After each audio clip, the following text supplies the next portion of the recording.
Today, Trudy and I are going to show you how to do a corset back on a wedding dress. So we're going to lace this up so that it's nice and tight and the bride is actually comfortable in it as well, which is very important. To start with, we are going to make sure that our ribbons are the same length so that when you get to the bottom of the corset, that they are actually the same length to leave a nice bow on the back as well.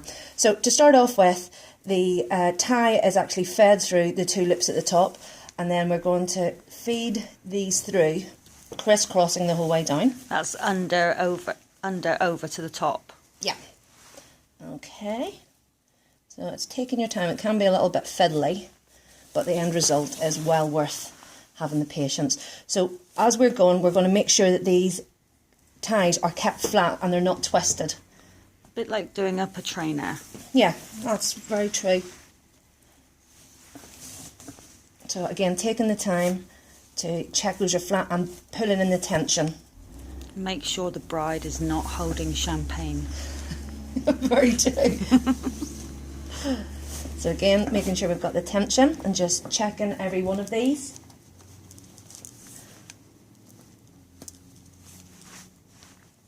It is time consuming, so make sure you give yourself time to do this. Yeah, what sort of time would you recommend, Trudy? I'd say for somebody who's nervous about doing up the dress, about 20 minutes, half an hour. Yeah, I would say so. You probably won't want to put the bride into her dress until maybe an hour beforehand or so, just so that she's she ready. can have photos with Dad, have a drink, maybe.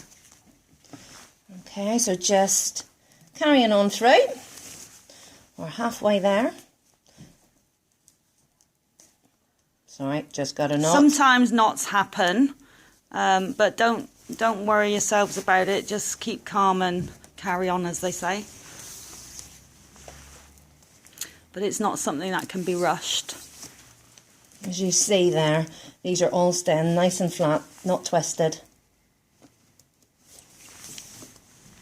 Some brides like to have the bow at the end of the corset, but there's always a space there sometimes to tuck the bow away, so you've got a nice clean look on the back. Yeah, I think it depends on the detail on the back of the dress, really, because sometimes if you have the bow out, it can detract from the actual look of the dress. Yeah, definitely a bridal preference. So we're just coming down to the finish now. So again, just checking and making sure we've got the tension there.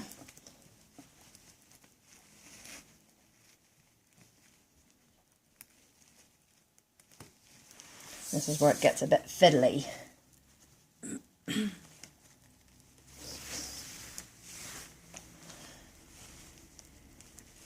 Just as a point of interest, if the bride has a big skirted dress and you have a underskirt or hoop, make sure that the corset's done up halfway only from the top, then put the hoop on, then carry on with the corset. That way you're not struggling to get a hoop on with the corset already done up tight around the bride's waist and hip. Right, so there we go. So I'm going to tie it off on a bow today. So just as tying a bow on your shoe. There we go. Corset back, ready to go on the bride's wedding day.